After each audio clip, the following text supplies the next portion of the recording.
اس وقت امریکہ کے جتنے بھی معاہدے ہوئے ہیں ہندوستان کے ساتھ وہ اپنے حتمی جو ہے انجام تک نہ صرف پہنچ چکے ہیں لیکن 2021 سے ان کے اوپر عمل درآمد شروع ہو جائے گا. اس کا مطلب ہے علاقائی طور کے اوپر امریکہ ہندوستان کو اپنے پارٹی اور اپنے جو ہے ایک طرح سے آپ حامی کے طور کے اوپر دیکھیں گے. Subscribe now and press the bell icon. Never miss an update.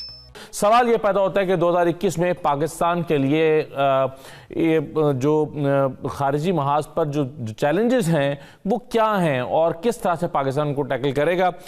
پھر فیٹف کا معاملہ ہے, پھر کچھ اور چیزیں ہیں, آئی ایم ایف کے ساتھ معاملات ہوں گے.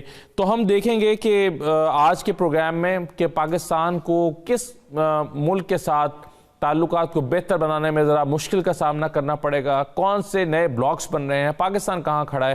آپ کے خیال میں 2021 میں کون سے چیلنجز پاکستان کے سامنے رہیں گے؟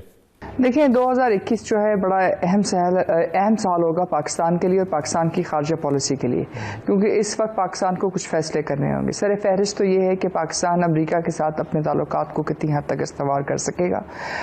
یہ اس پس منظر میں ہے کہ اس وقت امریکہ کے جتنے بھی معاہدے ہوئے ہیں ہندوستان کے ساتھ وہ اپنے حتمی جو ہے انجام تک نہ صرف پہنچ چکے ہیں لیکن 2021 سے ان کے اوپر عمل درآمد شروع ہو جائے گا. اس کا مطلب ہے علاقائی طور کے اوپر امریکہ ہندوستان کو اپنے پارٹی اور اپنے جو ہے ایک طرح سے آپ حامی کے طور کے اوپر دیکھیں گے. اسی طرح جو دوسرا فیصلہ اس کے ساتھ منسلک ہے, اگر ہندوستان جو ہے امریکہ کا ایک طرح سے آپ کہہ سکتے ہیں حامی و ناصر یا ایک طرح سے ان کا ہر اول دستے کا کردار ادا کرے گا اس خطے میں, تو ظاہر ہے جو افغانستان کی صورتحال ہے اس کے اندر بھی آپ کو ہندوستان کی نہ صرف پیش قدمی نظر آئے گی لیکن اس کے اوپر بھی اس کا جو ہے آپ کو جو ان کے اثرات ہیں وہ نظر آئیں گے. اس کے ساتھ ساتھ آپ کو اس بات کا بھی فیصلہ کرنا ہوگا کہ چین کے ساتھ آپ کتنی حد تک آگے چلیں گے, اور جو سی پیک کا جو دوسرا فیز ہے جس میں انڈسٹریلائزیشن یعنی صنعت کاری اور اس کے ساتھ منسلک مختلف چیزیں ان کو آپ آگے لے کے کیسے بڑھتے ہیں. یہ تو ہندوستان, امریکہ اور چین کے نقطہ نظر سے. اس کے علاوہ جو باقی علاقائی طاقتیں ہیں جیسے ایران, سعودی عربیہ اور روس, یہ تمام ایسی طاقتیں ہیں جن کے بارے میں بھی آپ کو کچھ فیصلے کرنے ہوں گے. ان تمام تر چیزوں کے اندر جو کچھ فیصلے ہیں اس میں آپ کو یہ دیکھنا ہوگا کہ کیا پاکستان کی آئندہ جو خارجہ پالیسی ہے وہ آپ سیکیورٹی کے اوپر رکھیں گے یا آپ پاکستان کی خارجہ پالیسی اس کے جو اہداف ہیں وہ اقتصادی طور کے اوپر رکھیں گے. اور اگر آپ اقتصادی طور کے اوپر رکھیں گے تو اندرونی طور کے اوپر آپ کتنی حد تک آگے بڑھیں گے. پھر اس سے بڑھ کر سب سے بڑا مسئلہ آپ کے لیے یہ بھی ہوگا کہ جو فیٹف کے اندر جو آپ نے مختلف قسم کی جو ہے غیر مشروط طریقے سے آپ نے بہت ساری جو ہے ان کی باتیں مانی ہیں, تو اس کے اندر آپ کے اوپر دہشت گردی کے لحاظ سے آپ کے اوپر کس قسم کی جو ہے اثرات مرتب ہوئیں گے. یہ وہ تمام چیزیں ہیں جو آپ کو نہ صرف دیکھنے بھی ہوں گی, پھر یہ بھی دیکھنا ہوگا کہ ان تمام کھیل کے اندر جو متحدہ عرب امارات ہے, سنگاپور ہے, ہندوستان ہے, امریکہ ہے, جو ایک طرف ہیں, ان کے جو گھٹ جوڑ ہے وہ آپ کے اقتصادی اور آپ کی خارجہ پالیسی پہ کتنی حد تک منفی اور کتنی حد تک مثبت کردار ادا کرے گی. ابھی تک تو یہ آپ کے لیے ایک چیلنج ہے, کیا آپ نے ان تعلقات کو آپ استوار کر سکیں گے. یہ ایک بہت بڑا فیصلہ ہے اور یہ آپ کو دیکھنا ہوگا کہ کتنی حد تک اور کس بنیاد کے اوپر آپ آگے چلتے ہیں. بالکل صحیح. یہ آپ نے بہت عام سوال اٹھایا اور اوریہ صاحب ہمارے صاحبہ نے کہا کہ آپ دیکھنا یہ ہے کہ آپ اپنی پالیسی کو سیکیورٹی بیسس پر استوار کرتے ہیں یا اقتصادی طور پر. تو اب کیا یہ دونوں بیک وقت نہیں ہو سکتی, کیونکہ شاید ایسا لگتا ہے کہ پاکستان کچھ ممالک کے ساتھ تعلقات اپنی سیکیورٹی کو بہتر بنانے کے لیے, اپنے دفاع کو بہتر بنانے کے لیے اس بنیادوں پر کر رہا ہوگا, اور کچھ ممالک کے ساتھ تعلقات شاید اقتصادی طور پر استوار کرنا چاہ رہا ہو, جیسے ترکی کے ساتھ یا ایران کے ساتھ کچھ اپ کمنگ پروجیکٹس ہیں. تو آپ کس طرح سے دیکھ رہے ہیں پاکستان کی پالیسی کو؟ دیکھیں, کسی طور پر بھی اقتصادیات اور سیکورٹی کو نیشن سٹیٹس میں کسی طور پر علیحدہ کیا ہی نہیں جا سکتا.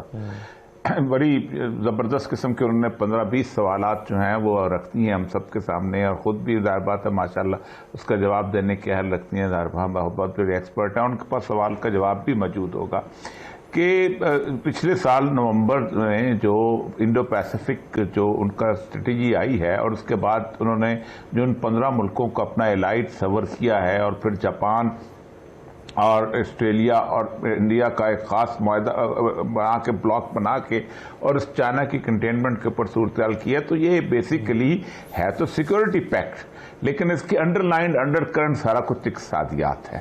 اور اقتصادیات کیا ہے کہ انہوں نے چائنا کو کنٹین کرنا ہے. اور چائنا کو کیوں کنٹین کرنا ہے؟ ظاہر بات ہے اس کے بارے میں کوئی دو رائے نہیں ہے کہ چائنا اس وقت ایک ایمرجنگ اکنامک پاور کے طور پر اٹھتا چلا جا رہا ہے. ناٹ ایمرجنگ بلکہ ایک قسم کا اسٹیبلشڈ اکنامک پاور بنتا چلا جا رہا ہے. پھر اس کے ساتھ ساتھ جو چائنا کی جو لاسٹ بہت بڑی جو میٹنگ ہوئی جس میں 100 کے قریب ممالک شامل ہوئے تھے, اور یہ پہلی دنیا کی میٹنگ تھی جس میں اندر امریکہ کو انوائٹ نہیں کیا گیا تھا, جس میں تمام یورپ کے ممالک باقی چیزیں جو چائنا کی خاص طور پہ اس سے روڈ اس سے اپنا ٹرین کے جو تازہ ان کے اچیومنٹس ہیں اس سے فائدہ اٹھانا چاہتا ہے, ٹرین ٹریک سے باقی چیزوں سے, اور سی پیک کا حصہ بننا چاہتا ہے سارے ون بیلٹ ون روڈ کا.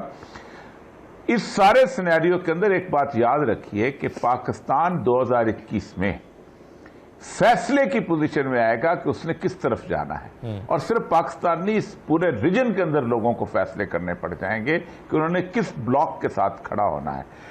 آپ کے ساتھ سب سے بڑا ایشو جو ہے وہ سعودی عرب اور یو اے ای کا یہی ہے کہ آپ کے لوگ وہاں پر امپلائی ہیں جی, اور وہ وہاں پر ایک بہت بڑا طبقہ ہے جو رہتا ہے. بہت سارے ایسے ملک ہیں جن کو ہم ویسے گھیر لیتے ہیں کہ جن کے ساتھ سمجھتے ہیں کہ ہم اس فارن پالیسی کے ارینا میں گھیر, مطلب ملائیشیا کے ساتھ آپ کا کیا تعلق ہے, کوئی اقتصادی لیول کا تعلق, کوئی اور چیز, سوائے مسلم امہ کے ایک ملک کی حیثیت سے, وہ بھی اس کی اپنی اپنے مسائل ہیں. ٹرکی کا جہاں تک تعلق ہے آپ کا کوئی ایسا تعلق نہیں ہے کہ جس کے اندر جو فیصلہ سازی کے اندر آپ کے اوپر اثر انداز ہے, آپ کی بائیلیٹرل اس لیول کی وہ چیزیں نہیں ہیں, نہ وہاں پر آپ کے لوگ.